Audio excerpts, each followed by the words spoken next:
Welcome back to the Jarrett Bay Insider. We have a lot of territory to cover. Let's get going.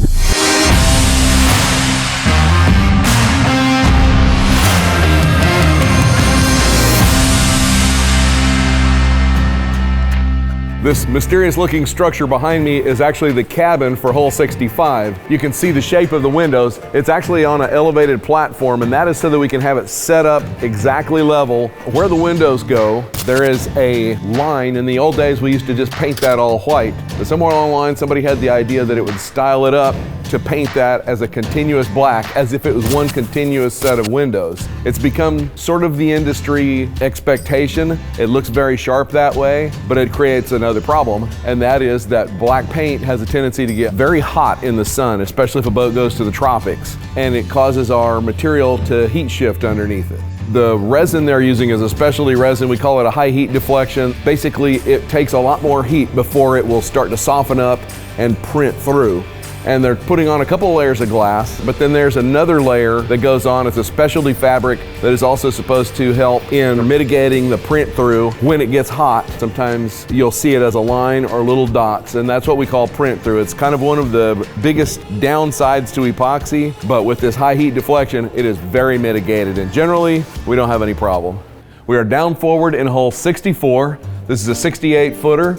It has recently been resold, and the project has been modified from the original design. So what was originally going to be an open space is getting patched in. That's going to become a utility space. As you can see, there's numerous cuts and notches, and some of these might not all be true to each other as far as level or square. To make the pattern, very simply, we cut what we call a birdcage pattern or a plywood pattern. We just simply cut strips and hot glue them together. And if we're not happy with it, we break a piece off and we glue it on a different way. It's just that simple. He'll take this pattern out, he'll take it to the blank board outside the boat where he has plenty of working space on a workbench, mark it out, saw it out, bring it in, and it'll slide in just like a jigsaw puzzle piece. That little $10 hot glue gun is a lifesaver. It's pretty slick for a $10 tool.